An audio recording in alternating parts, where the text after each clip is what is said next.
आपको भी यह जानकर हैरानी होती है कि आपके आसपास में कुछ लोग ऐसे होते हैं जो दूसरों से जो चाहे वो करवा लेते हैं, लेकिन आप चाहे कितनी ही कोशिश क्यों ना कर ले, लोग आपके अकॉर्डिंग नहीं चलते। तो आखिर ऐसा कौन सा हुनर है जिसे सीख लिया तो आप भी दूसरों से वैसा करवा सकते हैं जैसा आप चाहते हैं। एक्चुअली हर इंसान की एक बेसिक साइकोलॉजी और ह्यूमन बिहेवियर होता है जिसे जानकर आप उसे कंट्रोल कर सकते हो और आप जो चाहे वो करवा सकते हो। यही आर्ट ऑफ मैनिपुलेशन है। कुछ लोग इसे नेगेटिवली दूसरों को हर्ट करने के लिए यूज करते हैं, लेकिन यह आप पर है कि आप इसे पॉजिटिवली यूज करें जिससे किसी को कोई नुकसान ना हो। एक चीज हमेशा याद रखना कि मैनिपुलेशन इसलिए नहीं सीखना कि आप दूसरों को मैनिपुलेट कर सको, बल्कि इसलिए सीखो ताकि आपको कोई मैनिपुलेट ना कर पाए, आपको कोई बेवकूफ ना बना सके।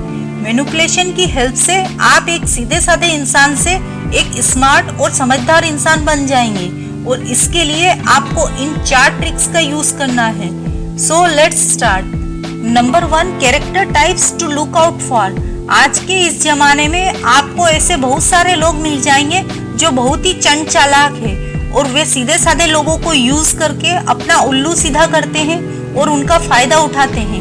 लेकिन अगर आप उनकी ट्रिकों को अच्छे से जान लेते हो तो उनके हाथों मैनिपुलेट होने की बजाय उल्टा उन्हें ही मैनिपुलेट कर सकते हो और खुद को बचा सकते हो।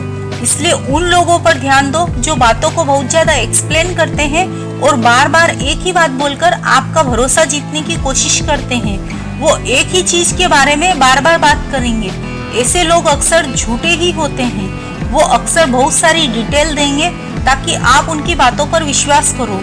ऐसे लोगों से बचने का यही बेहतरीन तरीका है कि जो इंसान एक ही चीज के बारे में बार बार बता रहा हो और आपका प्रॉफिट बता रहा हो, उससे आप अलर्ट हो जाए और उसकी बातों को बड़े ध्यान से सुनो और उसकी बातों को कंपेयर करो। हर बार उसकी बातों में आपको कुछ डिफरेंस मिलेगा। इससे आपको यह पता चल जाएगा कि वो झूठा है। ऐसे इंसान से बचो और उससे डील मत करो। इसके अलावा जो कहता है कि पहले उसके पास बहुत पैसा था, पहले उसने बहुत सारा पैसा कमाया था, लेकिन अब वो गरीब हो गया है, उससे पैसों की डील कभी मत करो क्योंकि वो खुद ही पैसों के मामले में कमजोर है। Number 2, control others entirely.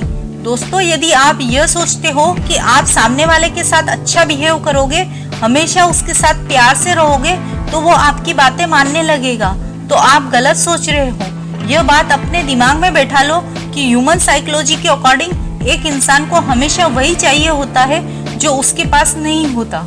सबसे पहले यह देखो कि सामने वाला किस चीज के पीछे है।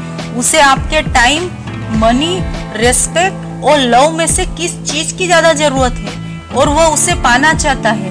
फिर स्टार्टिंग में उसे वह चीज देना शुरू कर दो जो वो आपसे चाह रहा है। जैसे ही उसे उस चीज की आदत हो जाए तो वो आपके कंट्रोल में आ जाएगा।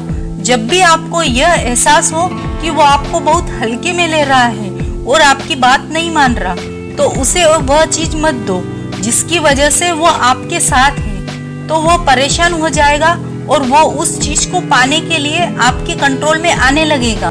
एक्चुअली इंसान उस चीज का एडिक्टिव हो जाता है जिसका रिवार्ड उसे कभी कभी मिले या कम मिले। यही रूल जनरली टॉक्सिक रिलेशनशिप में यूज होता है। एक इंसान जानता है कि सामने वाला उसको परेशान करता है, उसकी मेंटल हेल्थ और उसकी ग्रोथ के लिए वो रेड फ्लैग है और उसको छोड़ना भी चाहता है, लेकिन जैसे ही वो छोड़ने की तरफ जाता है तो उसको फिर थोड़ा सा लव अफेक्शन शो कर उसको वापस अपने जाल में फंसा लिया जाता है और फिर वो बेचारा उस रिलेशन से कभी नहीं निकल पाता। इसी तरह लोगों के माइंड को ट्रैप करने के लिए नेक्स्ट पावरफुल टेक्निक है number 3, foot in the door effect. 2 भाइयों की एक कपड़े की दुकान थी। जब भी कोई नया कस्टमर उनके पास कुछ खरीदने आता और उनसे किसी ड्रेस की प्राइस पूछता तो पीछे से एक भाई बोलता $43। तभी दूसरा भाई जो कस्टमर के पास खड़ा रहता वो बोलता $23। इससे कस्टमर को यह लगने लगता कि उसने गलती से $23 बोल दिया है। इससे कई कस्टमर इस बात का फायदा उठाकर जल्दी से उस ड्रेस को खरीद लेते, लेकिन रियल में यह उन दोनों भाइयों का प्लान था। दूसरा भाई जानबूझकर $23 बोलता था, ऐसा शो करवाते हुए जैसे उसने 43 को गलती से $23 सुन लिया हो। जबकि उस ड्रेस की कीमत वाकई में $23 ही थी। साइकोलॉजिस्ट इसे foot in the door effect कहते हैं, जिसके अकॉर्डिंग अगर आप किसी से कोई बड़ा फायदा लेना चाहते हो या उससे अपनी कोई बात मनवाना चाहते हो तो उसको पहले बड़ा फायदा बताओ, उसके बाद उसको छोटा कर दो। इससे यह चांसेस बढ़ जाते हैं कि सामने वाला इंसान आपकी बात को मान लेगा।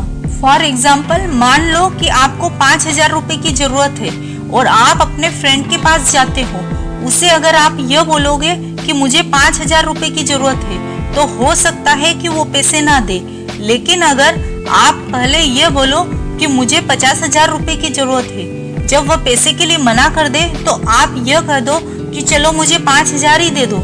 इस तरह बड़े अमाउंट के कंपैरिजन में 5,000 मामूली समझकर वो आपको बगैर सोचे समझे रुपए दे देगा। तो अगर आप सामने वाले से अपनी कोई बात मनवाना चाहते हो तो पहले उससे छोटी सी बात मनवाओ या छोटी सी रिक्वेस्ट करो और उसके बाद ही उससे कोई बड़ी हेल्प मांगो। लेकिन यह सब करने के लिए आपको नेक्स्ट ट्रिक को फॉलो करना है। Number 4, let them make decision. किसी से भी अपना काम निकलवाने के लिए उसको डिसीजन लेने दो। आप चाहते हो कि सामने वाला वही करे जो आप चाहते हो, तो उसको ऐसा करने के लिए ना तो उसे फोर्स करे और ना ही लड़ाई करे, क्योंकि अगर आपने फोर्स किया तो सामने वाला आपका काम नहीं करेगा और ना ही आपके कंट्रोल में आएगा। इसलिए डिसीजन उसके हाथ में रहने दो, सिर्फ भरोसा जीतो। रियल मैनिपुलेटर तो वही होता है जो सामने वाले को कभी भी यह फील ना होने दे कि वो मैनिपुलेट कर रहा है। दरअसल मैनिपुलेशन के 2 रूल्स है, ट्रस्ट और फ्रीडम। पहले सामने वाले के विश्वास को जीतते हैं और फिर उसे फ्रीडम दी जाती है ताकि वो डिसीजन ले। इससे सामने वाला खुद को आजाद समझते हुए आपके काम आसानी से कर देता है। अगर आप उसे फोर्स करोगे तो वह ये समझ जाएगा कि आप उसे मैनिपुलेट कर रहे हो या फिर उसका फायदा उठाने की कोशिश कर रहे हो और फिर वह आपकी बात नहीं मानेगा। आपने भी यह नोटिस किया होगा कि जब कोई सेल्समैन आपके पीछे पड़ जाता है तो आपको यह लगने लगता है कि जरूर इसमें इस सेल्समैन का कोई फायदा है, तभी तो वो आपके पीछे पड़ा है। तो दोस्तों, यदि आपको वीडियो पसंद आई तो लाइक और सब्सक्राइब करें।